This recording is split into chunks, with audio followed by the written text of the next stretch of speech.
السلام علیکم ناظرین، میں ہوں محمد اشفاق اور آپ دیکھ رہے ہیں ہمارا چینل لاو آف پیپل۔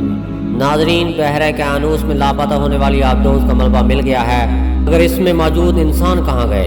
کیا کسی سمندری مخلوق نے ان پر حملہ کیا ہے یا خوفناک سمندر کا پانی ان کو بہا کر لے گیا ہے؟ ابھی تک اس بات کا پتہ نہیں چل سکا۔ امریکی اور یورپی حکام نے اس حوالے سے کیا بیانات جاری کیے؟ آبدوز میں موجود شہزادہ داؤد اور ان کے بیٹے سلمان داؤد دیگر افراد سمیت موت کے منہ میں چلے گئے۔ آج ہم آپ کو بحیرہ قیانوس میں لاپتہ ہونے والی آبدوز کے متعلق تازہ ترین خبروں سے آگاہ کرنے کی کوشش کریں گے۔ لاپتہ ہونے والی آبدوز کے متعلق ایک انتہائی خبر سامنے آ چکی ہے۔ زیر سمندر ملنے والے شواہد نے سب کو حیران کر کے رکھ دیا ہے۔ 36 گھنٹے سے زائد وقت گزر جانے پر ماہرین نے بتایا کہ اس وقت تک آبدوز میں موجود آکسیجن ختم ہو چکی ہوگی اور اب کسی بھی شخص کے زندہ بچنے کی توقع نہیں کی جا سکتی۔ یعنی آبدوز میں موجود تمام افراد مکمل اجل بن گئے ہوں گے، لیکن یہ سوال اپنی جگہ قائم ہے کہ آخر 5 افراد کہاں گئے؟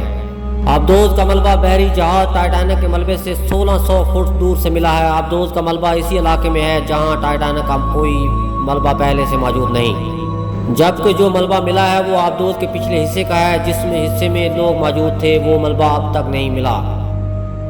آخر وہ کہاں گیا؟ جو ملبہ ملا ہے اس سے تصدیق ہوتی ہے کہ آبدوز کے ساتھ کچھ برا ہو چکا ہے۔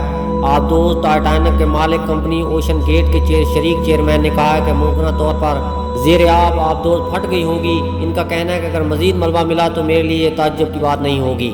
ان کا کہنا ہے کہ میں اس بات کی تصدیق کرتا ہوں کہ آبدوز میں موجود لوگ اس دنیا میں نہیں رہے۔ شہزادہ داؤد کی فیملی نے بھی اس بات کی تصدیق کی ہے کہ شہزادہ داؤد اور ان کے بیٹے سلمان داؤد اس دنیا میں نہیں رہے۔ انا للہ و انا الیہ راجعون۔ ناظرین، اگر آپ کو ہماری ویڈیو اچھی لگے تو لائک، شیئر اور سبسکرائب ضرور کیجیے گا۔ ملتے ہیں نیکسٹ ویڈیو میں۔ اللہ حافظ۔